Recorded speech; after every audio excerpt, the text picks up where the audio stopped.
In February 2017, Guerrilla released Horizon Zero Dawn, and to be honest, I didn't think much of it before the release of that game. It was only until the day it came out, or a few days after, when I saw the reviews the game was getting and the opinions people had of it, and I just thought, I gotta get this game. Everyone's talking about it, everyone's praising it, I've got to see what it's like for myself. Bear in mind, I hadn't watched any trailers or gameplay demos of this game before its release. I barely even knew about it. So picking up this game and deciding to play it was a little bit of a gamble for me, I guess. But in due time, as I played it and went through the story and experienced the narrative, I fell in love with this game entirely. It was something different. It was a breath of fresh air into the gaming industry.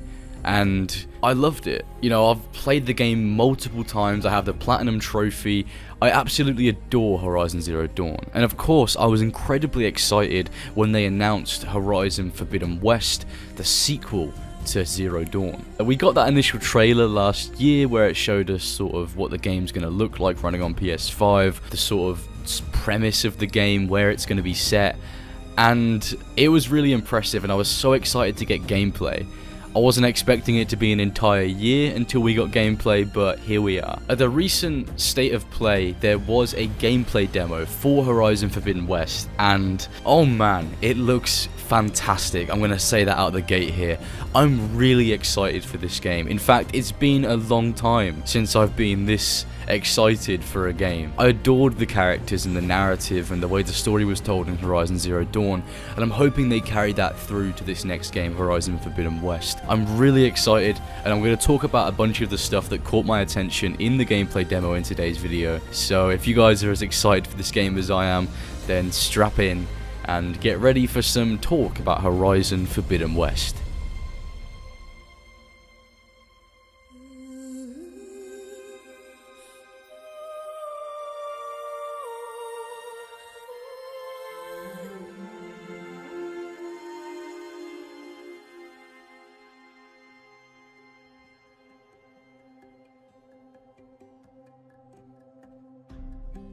Of course, the first thing that caught my eye initially in this trailer was the return of our protagonist, Aloy. Now, Aloy is one of my favourite characters from recent memory in video games. She's a really fucking strong protagonist, and her story was so compelling in the first game. Now, I know there's this subset of people online that have a massive problem with Aloy and think she's really boring, and that's fair enough, but I found her character to be very relatable and interesting. It was just a very nicely told story. Not only was it a personal story about Aloy and where she came from, but it was also about Aloy learning to sort of set aside her differences with the people that banished her and, you know, save the world, basically. Obviously, the first thing that comes to mind is the improved character models. A massive problem with the first game was the animations of character models and the way their faces look in cutscenes and dialogue. It was pretty jarring, I'm not gonna lie. It was pretty strange looking. But in this game, oh man, the animations and character models look absolutely superb. On Aloy's face, you can see her emotions, the way she expresses herself through her face is just so realistic. They've done such a good job in improving one of the things that was a little bit jarring for me in Horizon Zero Dawn. Like, these are some of the most impressive facial animations I've seen in a long while. Obviously, we have stuff like The Last of Us and Uncharted that have incredible facial animations, and I'd say this game looks to be up there with those big blockbuster titles that are known for their realism. The facial animations look fantastic. I couldn't be more happy, and now we have a more expressive Aloy. Of course, that extends to other characters as well, like Erend and this Oseram soldier we saw at the beginning. All of the facial animations are just really good and really realistic, and I'm really excited to see what the rest of the game looks like visually during cutscenes, because I'm not gonna lie, this is so impressive. I also want to address the elephant in the room being Aloy's face. I know there's been a massive discussion online recently talking about her face for whatever reason. It's a little bit strange. When I first watched the gameplay demo of Horizon Forbidden West, to be honest, I didn't notice anything different about Aloy's face whatsoever. But it seems like there's this subset of people on the internet that are absolutely infuriated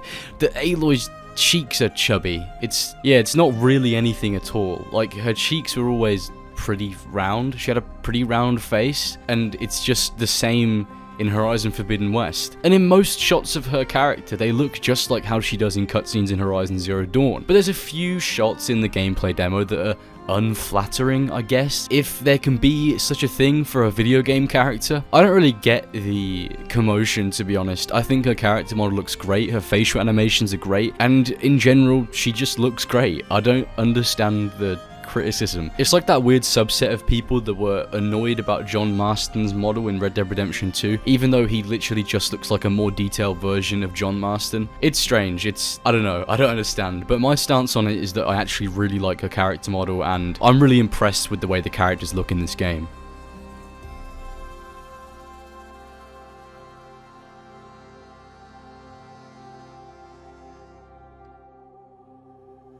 Now, the next thing that really captured my attention during this gameplay demo was the environments. Horizon Zero Dawn was an absolutely beautiful game anyway. It still looks beautiful to this day, and I'm sure the graphics will hold up for years to come. But Forbidden West just looks even better and more polished than Zero Dawn, and I can't wait to see what the environments look like in this game. What we see so far with the dense foliage and the light breaking through the trees, it looks absolutely beautiful. I can't wait to see what some of the major cities look like, or the sprawling landscapes of the Forbidden West. I know for a fact it's going to be absolutely beautiful. It's going to be really fun exploring post-apocalyptic California with these beautiful new graphics, and I can't wait to see what's in store for us in this game, because the environments are absolutely gorgeous. Not to mention that we actually have proper underwater environments in this game as well. If you remember in the first game, there was sections of water, but you could only swim on the very surface. You couldn't actually go underwater or explore anything in the underwater areas. But in this game, there's fully modeled, fully explorable underwater sections of the game, which I guess is fitting because it's by the coast, whereas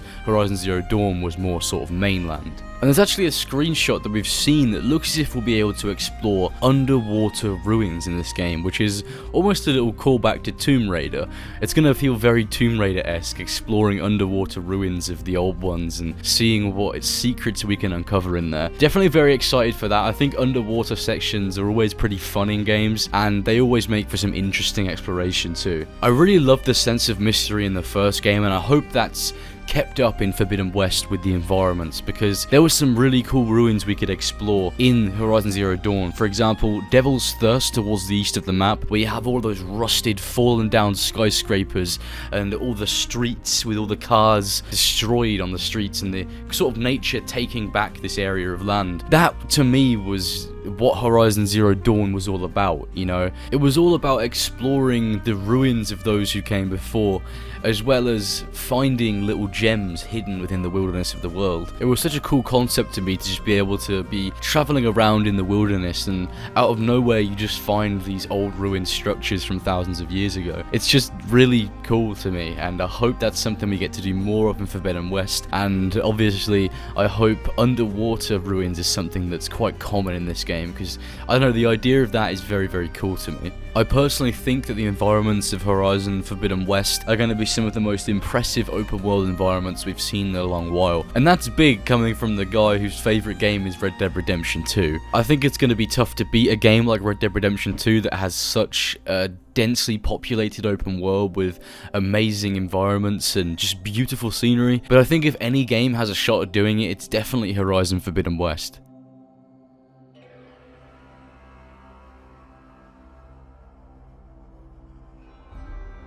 Something else I'm quite excited about are the new tools and weapons in Aloy's arsenal. They look like they're really going to add nicely to the already well-established combat and traversal of the first game. In particular, I'm looking towards stuff like the glider, the grappling hook, smoke bombs, glue traps, and especially the ability to override and ride new machines instead of just striders this time around. To be honest, I was surprised this wasn't in the first game.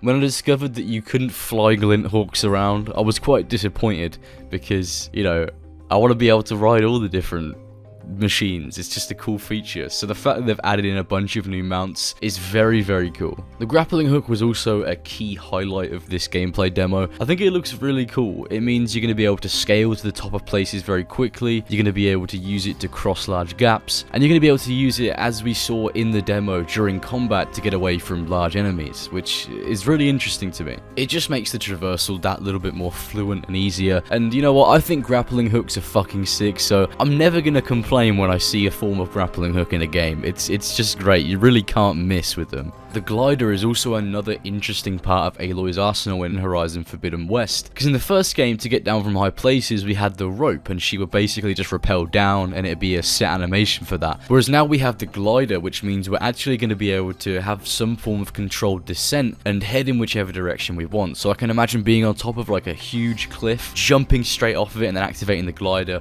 and flying over these beautiful areas of lush vegetation or ruins or anything. I can just imagine how fucking amazing it's going to look soaring through the sky with this glider. The smoke bombs are also quite interesting. I don't know how smoke is going to affect the targeting systems of like robots, like killer robots, but let's not think about the technicalities of it. It's pretty fucking cool being able to drop a smoke bomb. Damn, those particle effects when you throw it down looks absolutely beautiful. How all the sand just sort of flows out and explodes around where the smoke bomb was thrown. It looks absolutely amazing. Something that really caught my attention though is that the spear on Aloy's back is actually always there on her back. Something that really annoyed me in the first game was when you would put the spear on your back and you would sheath it, it would disappear entirely and just randomly just disappear. There was no animation for it. She wouldn't put it away. It would just be, she put it on her back and it'd disappear completely. Whereas in Horizon Forbidden West, the spear is always there along with your currently equipped weapon, and I'm really happy about this. It's like they listened to the feedback of the fans and they actually made it that a little bit more immersive, which I really appreciate. It would always annoy me in the first game when the spear would just disappear. It was so jarring and it'd take you out of the experience. It basically ruined your immersion. So it's really cool to see they've fixed that this time around and actually made it that little bit more immersive. One of the new weapon types we saw in this gameplay demo was the glue trap, and I feel like this will be really useful. It could be similar to the ice bombs you could use in Horizon Zero Dawn, which froze targets, but it looks like this is way more applicable to larger enemies that need to be slowed down, because when she uses it on that elephant, it looks pretty effective, I'm not gonna lie, and I like the animation for it when all of the goo sort of wraps around the elephant's legs. It just looks, honestly, the visuals of this game are insane. It's really impressive. Of course, I'm sure there'll be no shortage of new weapons in this game, and they mentioned how you can craft and upgrade new weapons at something known as a crafting bench, so that's going to be a new addition to the game as well.